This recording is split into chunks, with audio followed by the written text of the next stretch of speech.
एक हफ्ते के अंदर अंदर मैं भी रिक्वेस्ट करूंगा प्रधान जी से, एक हफ्ते के अंदर अंदर यूनियन कार्यालय रायपुरानी के अंदर होगा साथी। जिंदाबाद जिंदाबाद सारे साथी जिंदाबाद जिंदाबाद जिंदाबाद। हरियाणा सरकार मुर्दाबाद मुर्दाबाद मुर्दाबाद। वीरेंद्र दीवान आगे बढ़ो, हम तुम्हारे साथ हैं। कर्मचारी एकता जिंदाबाद जिंदाबाद जिंदाबाद। नमस्कार, मैं पुष्पेंद्र स्वामी, संवाददाता तीसरियां। आज रायपुरानी में जन स्वास्थ्य विभाग की एक बैठक हो रही है। अपनी कुछ मांगों को लेकर के वो चिंतित है, सरकार से बार बार आश्वासन ले रहे हैं, उनकी मांगें पूरी हो रही है नहीं हो रही है, उसके बारे में हम अभी चर्चा करेंगे। तो आप हमारे साथ जुड़ रहिए। स्वागत है आपका हमारे चैनल में। जैसे जन स्वास्थ्य विभाग की यहाँ पे बैठक हो रही है, किन मुद्दों को लेकर के, किन मांगों को लेकर के आपकी बैठक है ये, और सबसे पहले अपना परिचय दीजिएगा। धन्यवाद बहुत बहुत आपका। वीरेंद्र दीवान, प्रदेश अध्यक्ष ऑल हरियाणा PWD मुख्यालय कर्मचारियों रजिस्टर नंबर 681 मुख्यालय करनाल, संबंधित हरियाणा कर्मचारी महासंघ। हमारे संगठन की दिनांक 29 जून 2024 को प्रदेश स्तरीय मीटिंग जयंत की अग्रवाल धर्मशाला में संपन्न हुई थी, जिसमें सभी जिला के प्रधान सचिवों और प्रदेश कार्यकारिणी के सभी पदाधिकारी साथियों ने भाग लिया था। उस मीटिंग में प्रदेश सरकार के कर्मचारी विरोधी नीतियों के खिलाफ, उनके कर्मचारी विरोधी निर्णयों के खिलाफ विस्तार से जनता से चिंतन मंथन किया गया और सर्वसम्मति से फैसला पास किया गया था।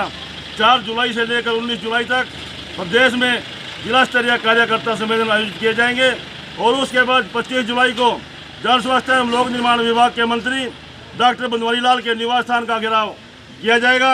6 अगस्त को सिंचाई विभाग के मंत्री डॉक्टर अभय सिंह यादव नारनौल का घेराव किया जाएगा और उसके बाद यदि फिर भी बात नहीं मानी गई, 22 अगस्त 2024 को मुख्यमंत्री के गृह क्षेत्र नारायणगढ़ के अंदर उसके कैंप कार्यालय का घेराव किया जाएगा।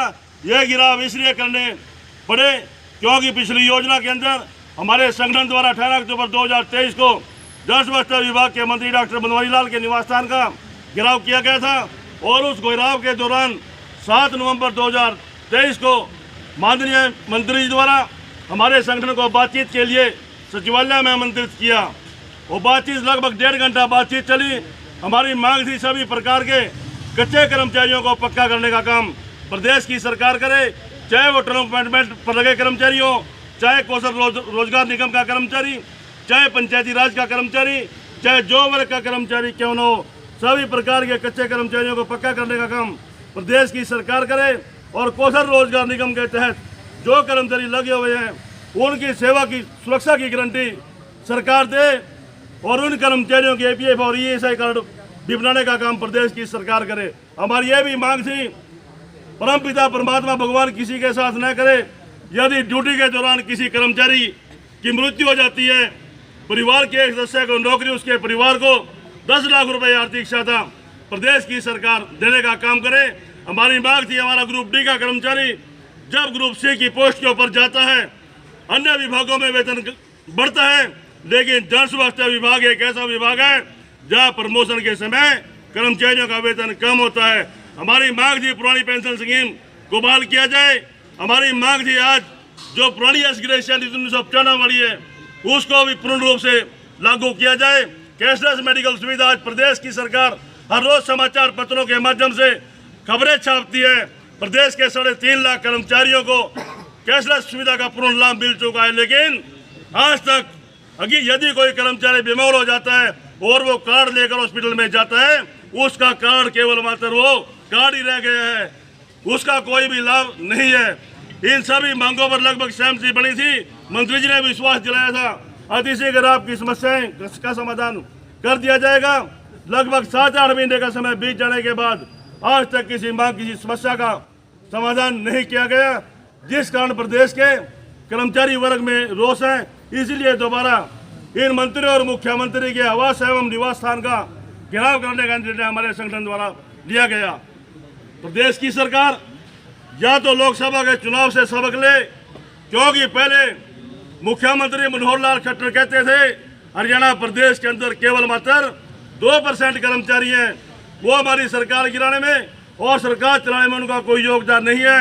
लोकसभा के चुनाव के अंदर मनोहर लाल खट्टर को दिखा दिया, जब 2019 और 2014 के अंदर 14 में 9 सीटें लोकसभा की भारतीय जनता पार्टी द्वारा जीती गई और 2019 के अंदर 10 की 10 सीटें भारतीय जनता पार्टी द्वारा जीती गई, लेकिन 2024 के अंदर 5 सीटों से भारतीय जनता पार्टी को आवाज देना पड़ा। आने वाले विधानसभा में क्या निर्णायक भूमिका रहेगी? आने वाले विधानसभा में भी यदि प्रदेश के कर्मचारियों की ज्वलंत समस्याओं का, ज्वलंत मांगों का समाधान प्रदेश की सरकार द्वारा नहीं किया गया, जिस प्रकार लोकसभा के अंदर 5 सीटों से हाथ धोने पड़े, विधानसभा के चुनाव के अंदर भी प्रदेश का कर्मचारी भारतीय जनता पार्टी की सरकार को चलता करने का काम करेगा। रायपुर रानी में क्या मांग है? रायपुर रानी में स्थानीय स्तर की लगभग हमारे मांगी पूरी है। जिस समय हमारे कार्यालय की बात थी, यहाँ के उपमंडल अभियंता विनोद सैनी द्वारा उस समय कहा गया था आप अपना यूनियन का कमरा हमें दे दें, हम इसको तोड़कर अपना कार्यालय बनाएंगे और जो हमारा पुराना ऑफिस है उसको आप अपने यूनियन कार्यालय में प्रयोग कर लेना। लेकिन कार्यालय बनने के बाद आज उपमंडल अभियंता कहीं ना कहीं किसी के चुगल में फंसे हुए हैं, वो आज कमरा देने से आनाकानी कर रहे हैं। आपके चैनल के माध्यम से सीधे चेतावनी मैं उपमंडल अभियंता को भी देना चाहता हूँ, या तो अपनी कही हुई बात के ऊपर अड़िग रहे, नहीं तो आने वाले समय में आपके खिलाफ भी संघर्ष का आगाज कर सकते हैं। जैसे यहाँ पे कार्यकारिणी आगामी निर्णय क्या रहेंगे इस बैठक को लेकर के? आगामी निर्णय फिलहाल तो संगठन द्वारा जो ये आंदोलनों की कॉल दी गई है, संगठन इनको पूरा करने का काम करेगा। अगर बीच में हरियाणा सरकार द्वारा किसी मुद्दे को, किसी मांग पर समय दिया गया और हमारी मांगें मानी गई तो ठीक रहेगा। यदि हरियाणा सरकार द्वारा बीच में संगठन को बातचीत के लिए बुलाकर मांगों का समाधान नहीं किया गया तो आने वाले समय में इन आंदोलनों को पूरा होने के उपरांत संगठन आगामी निर्णय पर विचार करके आगामी कोई बड़ा निर्णय आंदोलन करने के लिए लेने पर विवश होगा। अमरीक सिंह चट्ठा, प्रांतीय महासचिव हरियाणा PWD मैकेनिकल कर्मचारी यूनियन, रजिस्टर्ड नंबर 681। मेरा नाम राजवीर सिंह है, मैं कौशल रोजगार निगम का कर्मचारी हूँ। हमें जून 18, 2006 में रणदीप सिंह सुरजेवाला स्वास्थ्य मंत्री ने रखा गया था, लेकिन 10 साल कांग्रेस की सरकार रहते हुए भी ना हमें रेगुलर किया गया और ना ही किसी तरह की कोई सुविधा दी गई। उसके बाद बीजेपी सरकार भी आई, 10 साल इन्होंने भी अपना राज किया, लेकिन हमारी कोई मांग नहीं। आज हमारी सर्विस 19 साल की हो चुकी है। पहले हम कर्म पॉइंट कर्मचारी थे, उसके बाद हमें मल्टीपर्पज़ कर्मचारी किया गया और अब कौशल रोजगार में किया गया। कौशल रोजगार में भी हमारे 19 साल होने के बावजूद हमें 10 साल का एक्सपीरियंस ही दिया गया और न ही इस सर्विस से हमारा भविष्य सुरक्षित है और न ही हमारे बच्चों का। कुछ हमारे कर्मचारी साथी अपनी जीवन लीला समाप्त करके भी चले गए हैं, लेकिन सरकार की तरफ से ना कोई आर्थिक मदद और ना ही किसी तरह की उनके परिवार को नौकरी दी गई। और कुछ हमारे साथी इतनी एज हो गई है कि रिटायरमेंट भी हो चुके हैं, ना कि उनकी पेंशन और ना ही रिटायरमेंट पे कोई आर्थिक मदद की गई। तो हमारा सरकार ने, दोनों सरकारों ने ही जीवन खत्म कर दिया है। हमारी नौकरी ना सुरक्षित है और ना ही किसी तरह का सरकार हमें लाभ दे रही है। तो हमारी सरकार से गुजारिश है कि किसी भी पॉलिसी के तहत हमें सभी कर्मचारियों को पक्का किया जाए। तो आपका कार्यकाल कितने समय का हो चुका है? हमारा कार्यकाल 18 वर्ष का पूरा हो चुका है।